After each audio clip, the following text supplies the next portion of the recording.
Hello friends, നമുക്കിന്നൊരു കുഞ്ഞു കൊഞ്ച് ബിരിയാണി ട്രൈ ചെയ്യാം. അതിലേക്ക് പാത്രം ചൂടാക്കി 1 സ്പൂൺ വെളിച്ചെണ്ണ, 1 സ്പൂൺ നെയ്യ് ചൂടാക്കി എടുക്കുക. ചതച്ചെടുത്ത ഇഞ്ചിയും വെളുത്തുള്ളി ഇടുക. നന്നായിട്ട് വഴറ്റിയെടുത്തിട്ട് ഒരു വലിയ സവാള ചെറുതായിട്ട് അരിഞ്ഞതിട്ട് നമുക്ക് വഴറ്റിയെടുക്കാം. അതിലേക്ക് ഉപ്പിട്ട് നന്നായിട്ടൊന്ന് വഴറ്റിയെടുത്തതിന് ശേഷം നല്ല വഴണ്ട് വന്നിട്ട് ഒരു വലിയ നല്ല പഴുത്ത തക്കാളി അതിലേക്ക് ആഡ് ചെയ്യുക. അത് നന്നായിട്ട് വെന്തുടഞ്ഞ് വരട്ടെ. അതിലേക്ക് നമുക്കൊരു 1/2 ടീസ്പൂൺ കുരുമുളക് പൊടി, ഒരു 3/4 ടീസ്പൂൺ മുളക് പൊടി, 1/2 ടീസ്പൂൺ മഞ്ഞൾപ്പൊടി, 1 table spoon biryani masala, 1 teaspoon garam masala ഇട്ട് നന്നായിട്ട് മൂപ്പിച്ചെടുക്കാം. അത് നന്നായിട്ടൊന്ന് വഴണ്ട് വരട്ടെ. അപ്പോഴേക്കും നമുക്കതിലേക്ക് നമ്മൾ ക്ലീനാക്കി വെച്ചേക്കുന്ന കുഞ്ഞൻ കൊഞ്ചുകളെ നമുക്ക് ഇടാം.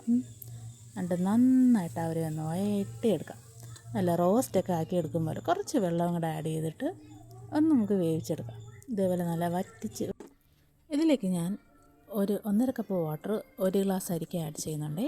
അരി നല്ല തിളച്ച് വരുമ്പോൾ അതിലേക്ക് ഒരു പിടി മല്ലിയിലയും നമ്മുടെ അരിയും ആഡ് ചെയ്ത് ഒരു 10 മിനിറ്റ് നന്നായിട്ട് നമുക്ക് വേവിച്ചെടുക്കാം. 10 മിനിറ്റ് കഴിഞ്ഞപ്പോൾ നമ്മുടെ സൂപ്പർ കുഞ്ഞൻ കൊഞ്ച് ബിരിയാണി റെഡി ആയിട്ടുണ്ട്.